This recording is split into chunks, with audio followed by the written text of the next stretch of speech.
Hey guys, Minna here. Just jumping in here to let you guys know we have something so exciting. It's a free masterclass and we created it just for you right now. We keep getting questions. How do I pivot and sell right now?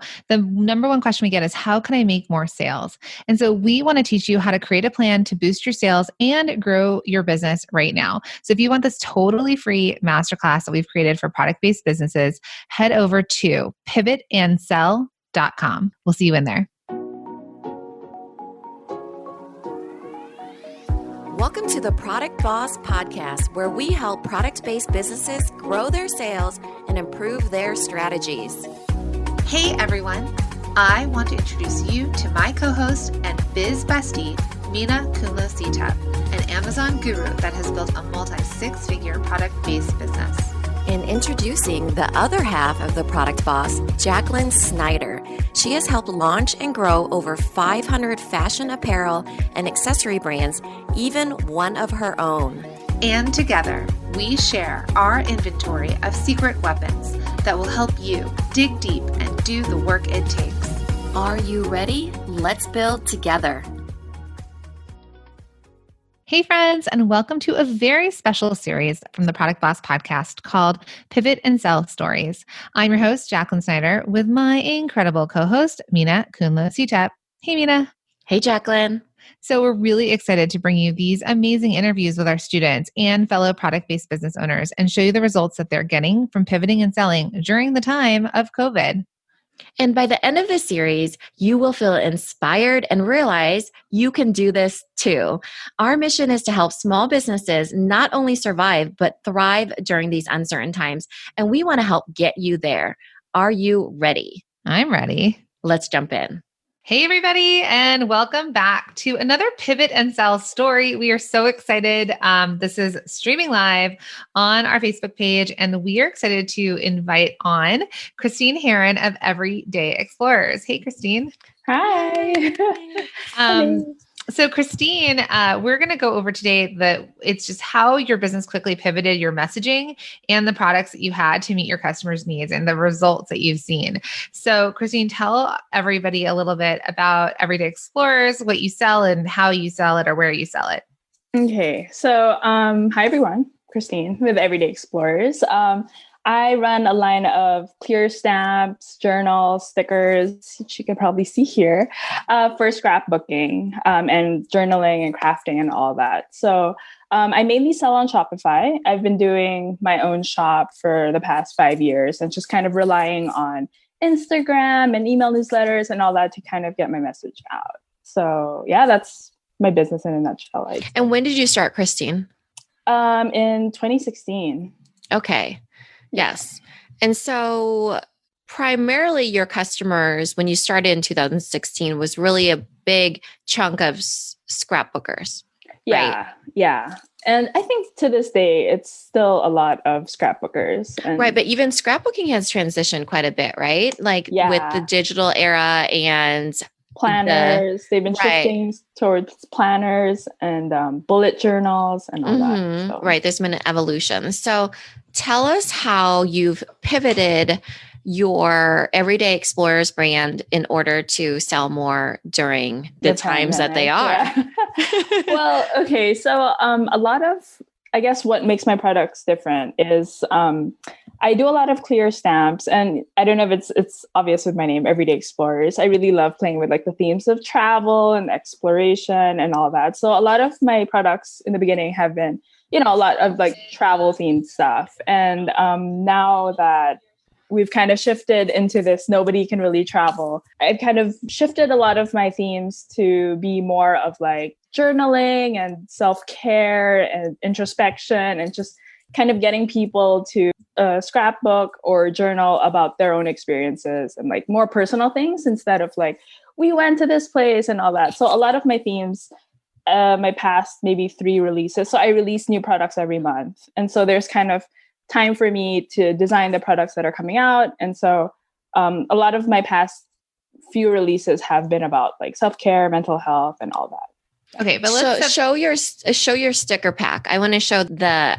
Well, here's a actual stamp set. messaging. This is about scrapbooking. I should grab. But you had the sticker that was like, it used to be "Let's go exploring," remember? Oh yeah. So for COVID relief, I did a little like sticker. So let's stay home. Clear messaging here, right? Let's go exploring, change to let's stay home. Stay home and make stuff. And then there's like little craft stuff. So you can see the difference of that, right? And her company is called Everyday Explorer. So it's like exploring internally at home and all the things. So if we cut back, so we go back to March, you were at PlannerCon, there, everything was set as is, and you kind of saw, because you lived in Manila. Yeah. So you've recently moved back to the States, but you lived in Manila. And so you kind of saw the news and what was happening. And because you were telling us earlier that you had this foresight in knowing your timeline on developing stuff and how you were going to meet the needs, let's call it in like April and May and on there. So tell us sort of that sort of perspective that you had back early on. So yeah, I think the good thing about, good and bad, was I got my systems kind of lined up the beginning of the year. And so I knew that I wanted to release every month. And so that also kind of meant like, okay, working backwards, like if I have to release first week of May, that means I need to get my products in like a certain time. And so I was lucky enough to have like enough time at the end of Feb to kind of see how things were slowly like starting to close, and people were like, oh, looks like we need to stay home.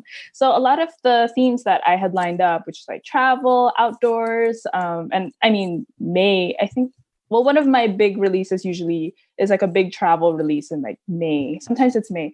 Yeah. Or like spring travel, spring break, things like that. So I shifted those themes into like, okay, how can I turn this into self-care, something, or like journaling about this is like how I'm feeling currently. So I shifted a few of those stamp sets. I mean, I worked with those themes and they sold really well. I think they came out in just the right time that people were like, looks like I have to stay home. What now? And then they saw those themes, like those stamps on Instagram, and it just... So because you're in San Francisco, which was one of the first cities that sort of really took action. Yeah. I think we were first. Were we first to shelter in place? I think you were. And still staying in shelter in place, I feel like, right? Yeah. I still think it's nuts that you guys were before even Seattle, Washington. But so you had this foresight and you thought, okay, which I love that you're in systems, because full disclosure, Christine had masterminded with us for a year. She's a multi-stream machine student. She's in the Survival Kit course bundle. She's a star student, which we will get to. Every single one of our programs, all of our masterminds. We love her so much. We just want to hang out with her. Was it only a year? I feel like it was way more than that, It might have been over 18 months. Who knows? Yeah. But we've seen your growth, right? We've seen where you started and where you are now. So the systems part was really important. I know when we've been working together, it was sort of even the fact that you moved back to the States, there were things that you had to shift and change, right? Yeah. And sort of streamline. So it was amazing that you worked on your systems, because you've always had the visibility, I think. Your systems you were cleaning up, and the sales were there, and the sales have been growing, but the sales have become amazing because you pivoted your messaging so quickly and effectively. And I think nobody really knew that this was going to be the time for crafting. We didn't know what was going to happen, but people in the crafting sector, everyone we've seen has done so well. Mm-hmm. And it was crazy to me too. And we talked about this in one of our groups, was like Michael's, Hobby Lobby, they all shut down. They weren't doing things online. There was like about a month where there was nothing, that people couldn't get the craft. So they really had to. So I think you mentioned this, and maybe you want to talk about it a bit more. As a small business, your ability to quickly pivot. Yeah. You could beat out with shipping, right? Like there's all these things that you've been able to do. Yeah. I think it's like being a small business now is, well, one, like, as you said, like it's really easy to shift when you see like how I kind of shifted the themes that I wanted to work on. And it's really easy to like, I think now people are wanting to support more small businesses. I've also noticed like people messaging me and being like, I'd say, for example, like, oh, shipping's going to be a little delayed. We're waiting on another thing for your order. And they're like, it's okay. I just want to support your small business. Like, I've been liking what you've been doing. And like, this is an opportunity for me to support you. And I'm just like, oh, thank you. That's great. And so there's also like people wanting to support more small business. And as a small business, like they see that I'm the one working on the stuff. I'm the one shipping out their order. So they want to support me. And at the same time, as a small business, I can listen to them and ask them like, what are you interested in? What are you working on? What themes are you working with now? Like, do you have any cool stamps that you've wanted to have? Like, I've gotten a lot of ideas from customers just DMing me, like, do you have a stamp set for this? And, so it was easy for me to kind of work with what they were telling me. I love it. And I do have to tell the audience that Christine has always been one we've had to push a little bit into the spotlight. Her grasping to no, I'm not going to be in the spotlight. And us kind of being like, you can do this, you can do it, go out there and get these big partners and all the things. So I think that when you guys are all scared of, making that big pitch or becoming the face of your brand or reaching out and saying, would you like to add to your order? Those are all things that people do want to root you on. They do want to be a part of your story, especially as a small business. Mm-hmm. And being human at this time, I think, is also so important because people are looking for that connection. Just like getting a personal email saying, hey, sorry, there are going to be a little delays, but your order is coming soon. That people are like really happy to hear from like a real person. It's true. The being human part, because pre all of this, we were very far away from things, right? Like even the products we went to buy that made our houses feel special weren't actually like special products, right? They were like mass produced. And so I read that we also, wanted in 2 days. Yeah. And there was something that I read, not about mass produced, but like there wasn't a maker behind them or there wasn't a small business. It was kind of like, we talk about how much we miss home goods and home sense. But you would go there and you'd be looking for something that you found that was special, but really it's just like a mass produced piece of something that's in every single store. You think it looks special, but it's not, right? So with what happened with COVID-19 and the shutdown of businesses and stuff, the choices that we make, our money felt more limited, right? And then the choices we made to spend our money on is the same reason why people stayed home, to flatten the curve, right? And so the same choice of paying for something was because it really had to mean enough to you. Like our decisions were more weighted. They weren't disposable where you just walk into Target and you're like, ooh, I can buy everything from this dollar bin. Yeah. Driving past Home Goods right now, I'll stop by and grab something, right? It couldn't be that way anymore. So the choice, we really, really have to make these choices. And the choices we made were also that decision of, do we help this company survive and actually survive this or not? Like we're making choices with our money to keep people in business or not keep people in business. I don't want to eat out. But if I do order out, because again, I'm on the East Coast in Jersey and it's not better really yet. But if we do eat out and we're going to get food, what restaurants do we want to get it from? I'm not going to order, unfortunately, from like Domino's right now. Yeah. I'm going to order from the local pizza place. Yeah. So it is really interesting how people have stepped up to support each other in this. Yeah. And as a small business, I feel like if you ask people for that help and say like, I've seen other small businesses be like, hey, like you want to buy a gift card or whatever. And it's like, yeah, I want to see you survive. Yeah. So it's the ask, right? Mm-hmm. That's the key word right there is that people have to not be afraid to ask for putting the offer out there. Would you like a gift card? Or asking for support. Right. Mm-hmm. Or a follow. I think the flip side of that, right? So you asked your customers, support me. You asked, what do you need? And I can provide it. But I think also your delivery, like you've over delivered to your customers where you're like, there's a delay. But you didn't really say there was a delay. You're like, it's coming. Yeah. In the meantime, can I help you with something else? Yeah. And so you were just, like you're super helpful to them. And so they're like, well, this is really awesome. Like Christine emailed me and asked me this, or she's replying to my DMs because as a human being, the human connection both ways. Mm-hmm. So when we met you, not Christine the bot. We don't know how many years ago now we met you because this has been 4 years already, just in 2020. No.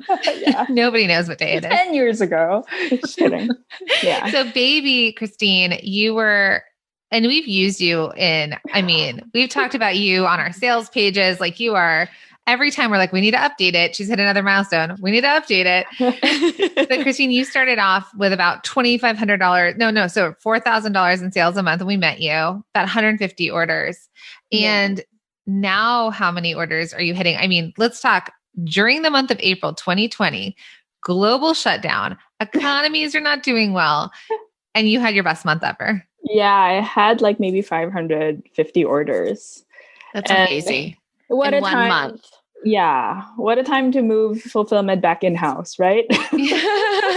Hey, actually, that's way better. You probably would have had disgruntled people. So Christine actually moved her fulfillment in from ShipBob, which part of cleaning up her systems, right? And then actually she's getting much more of a margin than she used to. So all these things happen to line up, and it's just getting a better gauge of your own business and doing what you needed to do. And that was kind of prompted by you moving back to the States from Manila. Yeah.